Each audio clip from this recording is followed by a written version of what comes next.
अस्सलाम वालेकुम दोस्तों।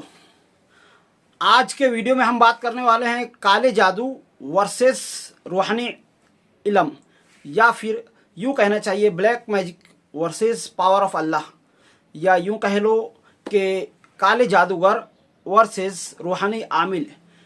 अगर आपको भी ऐसा लगता है कि आप परेशान हैं, एक परेशानी हटती नहीं है दूसरी परेशानी आ जाती है, एक मुसीबत हटती नहीं है दूसरी आ जाती है, आप कितना भी कमाते हो आप परेशान ही रहते हो, आप कितनी भी कोशिश करते हो पर आप अपनों को जोड़ नहीं पाते हो, आप अपने हर जानने वालों के साथ अच्छाई का बर्ताव करते हो पर आपके साथ हमेशा लोग बुरा ही करते हैं। आप कितना भी लोगों को मना कर जोड़ कर रखना चाहो, लोग आपको ही गिरा कर देखते हैं। अगर ऐसा ही लगता है आपको तो फिर ये वीडियो आपके लिए ही है। तो शुरू से आखिर तक इस वीडियो को ज़रूर देखें और इसके क्या क्या फैक्टर्स हैं, क्या क्या हकीकत है। तो चलो बिना टाइम गवाए वीडियो को शुरू करते हैं। तो इस वक्त दुनिया के सबसे बड़े रूहानी आमिल जो मस्जिद नबवी के फ़िक़ा के मुदर्रिस भी हैं, जिनका नाम है शेख वहीद अब्दुल सलाम बाली, आज उनके ही कुतुब के हवाले से मैं बातें करने वाला हूं। तो इसमें कुछ भी मन गढ़ंत बातें नहीं हैं, बिल्कुल सच्ची बातें हैं और मैं कोई अपनी तरफ से नहीं कह रहा हूं। ऐसे बड़े शेख की कुतुब के हवाले से बात कर रहा हूं तो बिल्कुल भी गलत बातें इसमें नहीं हो। ख़त्म होने का नाम नहीं ले रही, आप किसी भी तरह से परेशानियों से निकलते हैं, एक परेशानी हटती नहीं है दूसरी आ जाती है। तो इसका सीधा साधा मतलब है कि आपके साथ कई सारे फैक्टर्स हैं, जिनमें से एक फैक्टर ऐसा है जिसके बारे में लोग बात नहीं करते हैं और वो है काला जादू। जी हाँ, ऐसे तो परेशानियों में ज़्यादा ज़ोर जो है बुरी नज़र का भी होता है, पर आज के टॉपिक में हम बात करने वाले हैं काले जादू के बारे में। तो काला जादू क्या होता है, कैसे होता है, क्यों होता है, पहले इस बारे में समझते हैं। तो ज़्यादातर औरतें या मर्द, ऐसे औरतें या मर्द जो अल्लाह तबारक व तआला की तकदीर से नाराज़ होते हैं और चाहते हैं कि इस चीज़ से हटकर हम कुछ ऐसा करें जिससे हम अपने आप को बदल लें। और आम तौर से ये होता है अपने अंदर छुपी हुई लालच, छुपा हुआ हसद, लोगों से जलन। तो ऐसे लोग आप जैसे भोले भालों के लोगों के ऊपर जादू वगैरह करते हैं और इसके लिए वो जादू का सहारा लेते हैं, जादूगरों का सहारा लेते हैं, सुफली इल्म का सहारा लेते हैं। तो सबसे पहले समझते हैं इन सुफली काले जादूगरों के बारे में, सुफली आमिलों के बारे में कि वो किस तरह से इस तरह के आमाल करते हैं। तो सुफली आमिल बनना कुछ आसान काम नहीं होता है और कोई बेहतर काम भी नहीं होता है। इसके लिए सुफली आमिल बनने के लिए ज़्यादातर जो काम उन्हें करने होते हैं, सबसे पहले तो उन्हें शिरकिया अल्फाज कहने होते हैं, यानी ऐसे काम करने होते हैं जिससे वो ईमान से खारिज हो जाएं। और उसके बाद वो ऐसे ऐसे अमाल करते हैं जिससे उनका दिल पूरी तरह से सियाह हो जाए, काला हो जाए और ईमान की कोई भी रोशनी उनके दिलों में दाखिल ना हो पाए। ऐसे अमाल करने के बाद शैतान उनकी तरफ मुतवज्जे होता है और अपने शरकश शयातीन और अपने खब्बीस जिन्नातों के उनको उनके ताबे करता है, जिनके ज़रिए वो जादू वगैरह करते हैं। ऐसे जादूगर जो है और ऐसे सुफली इल्म वाले आम तौर से कुरान पाक के सफ़हात को अपने पैरों में जूतों की तरह बांध कर नंगे हो कर के संडास में जा कर के संडास करते हैं और कुरान पाक नौज़ बिल्ला कुरान पाक की आयत को गंदगी में डुबोते हैं और ऐसी ऐसी हरकतें करते हैं कि जिनका जिक्र करना मैं मुनासिब भी नहीं समझता हूँ। और अगर आप चाहते हैं कि इस बारे में मैं एक तफसीली वीडियो बनाऊं कि चुड़ैल या जादूगर वगैरह कैसे बनते हैं, किस तरह से वो अमल करते हैं, तो ज़रूर बताइए। या फिर आप अगर ये चाहते हैं कि एक रूहानी आमिल किस तरह से बना जाए तो इस पर भी एक मुकम्मल वीडियो मैं बनाऊंगा, आप कमेंट में ज़रूर बताइए इस बारे में।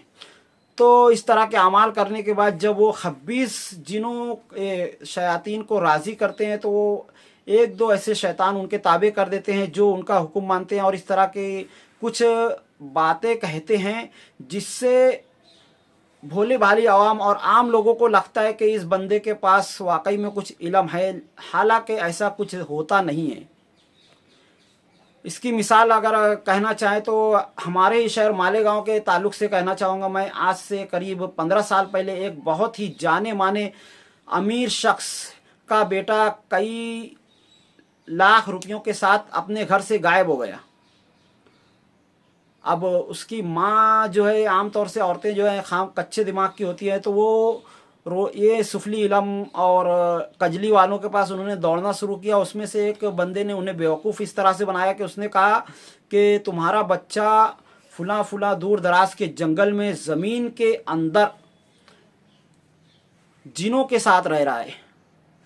बस ये कहना क्या था कि उस मशहूर और सेठ आदमी की वजह से उस आमिल के घर, उस सुफली काली जादूगर के घर गर्दी लगने लगी आमिलों का और मानने वालों, कच्चे मानने वालों का। उसके उधर तांता बन गया। कुछ ही दिनों के बाद उस सेठ के एक जानने वाले का बम्बई में जाना हुआ, तो उसने पाया कि वो अमीर ज़्यादा, वो बच्चा जो लाखों रुपए लेकर भागा था, मुंबई की एक 5 स्टार में ऐश कर रहा है लेडीज़ के साथ और अपनी ज़िंदगी एंजॉय कर रहा है। इस तरह से काले जादूगरों के झूठ का पर्दाफाश हुआ, जिससे और उन्हें समझ में आ गया कि ये सब झूठी बातें होती है। तो खैर अपने टॉपिक पर वापस आते हैं। तो ऐसा हुआ कि इसके बाद बहुत सारी औरतें ऐसी होती है जिनमें कुछ लालच होता है और तकदीर से नाराज़ होती है। वो ऐसे काले जादूगरों के पास या सुफली इलम वालों के पास जाती हैं और उनसे अपनी परेशानियां वगैरह कहती है। अब ये जादूगर जो है पहले तो उन्हें अपने झांसे में लेता है, ये कह करके तुम्हारे साथ ऐसा होता है, वैसा होता है, ये होता है और लोग तुम्हारे साथ बुरा कर रहे हैं, इस तरह की बातें कहकर पहले एक कॉमन जुमले कह करके अपनी तरफ मुतवज्जे करता है, जिससे उस औरत को या उस मर्द को ऐसा लगता है कि ये हमारे बारे में सब कुछ जानता है। फिर वो कहता है कि आप ही के रिश्तेदारों ने आप पर जादू किया है और उसका अगर आप चाहो तो मैं तोड़ कर सकता हूँ। तो उसके लिए वो राज़ी हो जाती है या फिर अपने खाविंद को अपने बस में करने के लिए वो राज़ी हो जाती है। बदले में वो उससे ऐसे गंदे काम करवाता है जिससे वो औरत ईमान से खारिज हो जाती है और उसे पता भी नहीं चलता है। उसे ऐसे शिरकिया कलमात कहने पड़ते हैं जिससे वो ईमान से खारिज हो जाए और उसको पता भी नहीं चलता है कि मेरा ईमान मेरे दिल से निकल चुका है और वो एक काफिर बन चुकी है। और उसके बाद वो जो है सुफली इलम वाला उसका कुछ काम कर देता है। मतलब मिसाल के तौर पर अगर कोई औरत चाहती है कि उसका शौहर उसके बस में हो जाए, तो वो एक गंदा काम उससे कहता है कि अपनी माहवारी का पहला खून कपड़े में भिगो कर मेरे पास ले आओ और उस खून को वो एक पान के अंदर या किसी खाने वाली चीज़ के अंदर डालकर उस पर अपने कुफरिया और शिरकिया कलिमात पढ़ता है और कहता है ये अपने खाविंद को खिला देना, वो तुम्हारे बस में आ जाएगा। अब वो उसको खिलाती है तो क्या होता है, होता ये है कि एक शैतान जो है उसके खाविंद पर मुसल्लत हो जाता है और वो खाविंद जो है गैर इरादी तौर से अपनी औरत का ताबेदार बन जाता है, जोरू का गुलाम बन जाता है। और इसकी वजह से होता ऐसा है कि सिर्फ और सिर्फ वो शौहर उसके ताबे होता है, पर हालात और भी ज़्यादा बिगड़ जाते हैं। यानी उनके घरों में परेशानियां आ जाती है और दवाखानों के चक्कर लगाने लगते हैं। खाविंद एकदम कमज़ोर हो जाता है, हत्ता कि वो औरत जो होती है वो भी पूरी तरह से कमज़ोर हो जाती है। उसके बच्चे हमेशा बीमार रहने लगते हैं और उनके घर से बरकत पूरी तरह से उड़ जाती है, क्योंकि जब आप इतने ज़्यादा कुछ करोगे तो अल्लाह तबारक व तआला की रहमत आपसे मुंह मोड़ ही लेगी। तो जो भी औरतें इस तरह का करती हैं तो मैं उनसे गुजारिश करूँगा कि इस तरह की चीज़ों से तौबा कर लें। और अब आते हैं अपने टॉपिक की तरफ। तो इस तरह की हरकतें करके ईमान से खारिज होने के बाद औरतों को ऐसा लगता है कि उन्होंने तकदीर को बदल लिया है, अपने बस में कर लिया है, हालांकि ऐसा कुछ नहीं होता है। वल क़द्री खैरिही व शर्रिही मिनल्लाहि ताला, हर अच्छी और बुरी चीज़ जो भी होती है अल्लाह तबारक व ताला की तरफ से ही होती है। आपने उसको करने के लिए रास्ते गलत चुने हैं, पर जो कुछ भी हो रहा है वो आपकी तकदीर में लिखा हुआ ही था। तो हर हालत में हार आप ही की हुई है। आपने बहुत कुछ खो दिया, अपना ईमान खो दिया है, अल्लाह तबारक तआला से भरोसा खो दिया है। और इसका सबूत यह है कि जितने भी लोग काले इलम से, सुफली इलम वालों से जुड़ते हैं वो ज़्यादातर परेशान ही रहते हैं, बीमार ही रहते हैं। उनके घर वाले दुबले पतले होते हैं, खून नहीं होता है, हर तरीके से परेशान होते हैं। उनके रिश्तेदार उनसे मुंह मोड़ लेते हैं और ऐसे लोग आमतौर से झोपड़पट्टियों में ही रहते हैं। कुछ एक होते हैं जो बिल्डिंग वगैरह बना लेते हैं, जिनको देख कर लोग जो है जलन करते हैं कि देखो इसने जादू का सहारा लेकर ऐसा कर लिया वैसा कर लिया। तो ऐसे लोगों से मैं गुजारिश करना चाहूँगा कि आप देखिए कि बड़े बड़े आलिम दीन और मौलाना लोगों के पास भी बिल्डिंगें हैं, ज़मीनें हैं। तो ये सब चीज़ें जो है अल्लाह तबारक व तआला अता करता है। अब उसका रास्ता चुनना आपके ऊपर है कि आप हराम रास्ता चुनते हैं या हलाल रास्ता चुनते हैं। तो इस तरह की झूठी बातों से बचिए। और अब आते हैं कि बुराई और काले जादू के ताल्लुक़ से मैंने आपको काफ़ी कुछ बताया है। अब रूहानी इल्म के ताल्लुक़ से बताता हूँ कि रूहानी इल्म और आमिल और अल्लाह की ताकत क्या है। तो कितना भी कैसा भी जादू हो, सहर हो, उसके तोड़ने का हल अल्हम्दुलिल्लाह अल्लाह तबारक व तआला ने कुरान पाक में रखा हुआ है। ये एक ऐसा मसहफ़ अल्लाह तबारक व तआला ने दिया है जिसकी ज़िम्मेदारी अल्लाह तबारक व तआला ने ख़ुद ली है। और कुरान में बाकायदा फरमाया है इन्ना नहनु नज़्ज़लना ज़िक्र व इन्ना लहु लहाफ़िज़ून, के बेशक हम ही ने इस कुरान को उतारा है और हम ही तो हैं इसकी हिफाजत करने वाले। तो अल्लाह तबारक व तआला ने दुनिया में सहर की किताब का एक पन्ना डाला है जिसकी वजह से इस तरह के जादू टोना वगैरह, जिन वगैरह और जादूगर सिफरी इल्म वाले करते हैं। पर हमारे लिए अल्लाह तबारक व तआला ने पूरा का पूरा कुरान उतारा है और ना सिर्फ उतारा है बल्कि इसकी हिफाजत का ज़ुम्मा भी लिया है। तो कुरान पाक में अल्लाह तबारक व तआला ने ऐसी बहुत सारी आयात, ऐसे बहुत सारे अपने इरशादात फरमाए जिसका सहारा लेकर के आप जो है इस तरह के गंदे अमल से अपने आप को नजात पा सकते हैं। या फिर अगर आपको ऐसा लगता है कि आपके साथ किसी ने गलत किया है और आप चाहते हैं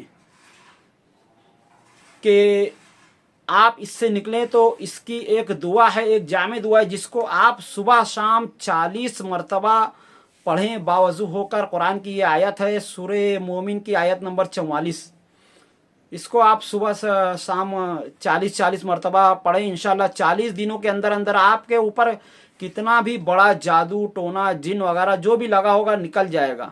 या किसी और के ऊपर लगा है तो आप उसको पढ़कर उस पर फूंकिए, पानी पर दम करके सुबह शाम 40 मरतबा पढ़ करके पानी पे दम करके उसको पिलाइए। 40 दिनों के अंदर अंदर वो जादू, शहर, जिन, शैतान जो है उसके अंदर से निकल जाएगा इंशाअल्लाह तबारक व तआला।